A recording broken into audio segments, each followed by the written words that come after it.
बातमी धुळ्यातून आहे। धुळ्यात पावसानं विश्रांती घेतली आहे। वाढत्या उकाड्यामुळे आता नागरिक त्रस्त झालेत। पेरणी वाया जाण्याच्या भीतीनं बळीराजा देखील चिंतेत आहे। शेतकऱ्यांसोबत बातचीत केली आहे लोकशाही मराठीचे प्रतिनिधी ईश्वर बोरसे यांनी। पाहूया। धुळे जिल्ह्यात जून महिना हा संपूर्ण कोरडा गेला। आता जुलै महिन्यात कुठेतरी पावसाला सुरुवात झाली आणि शेतकऱ्यांनी जेमतेम पडत असणाऱ्या पावसावरच पेरणी केली, परंतु आता 10 दिवस उलटले।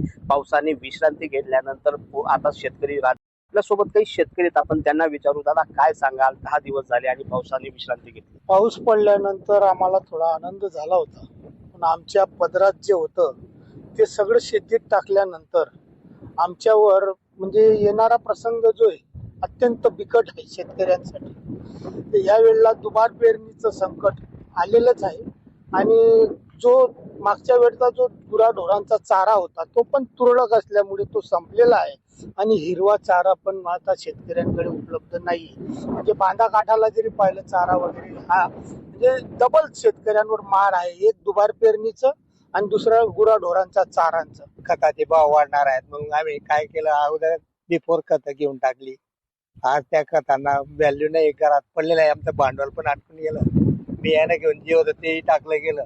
त्यामुळे जो हातातला शिल्लक पैसा होता तोही जमिनीवर टाकला गेला।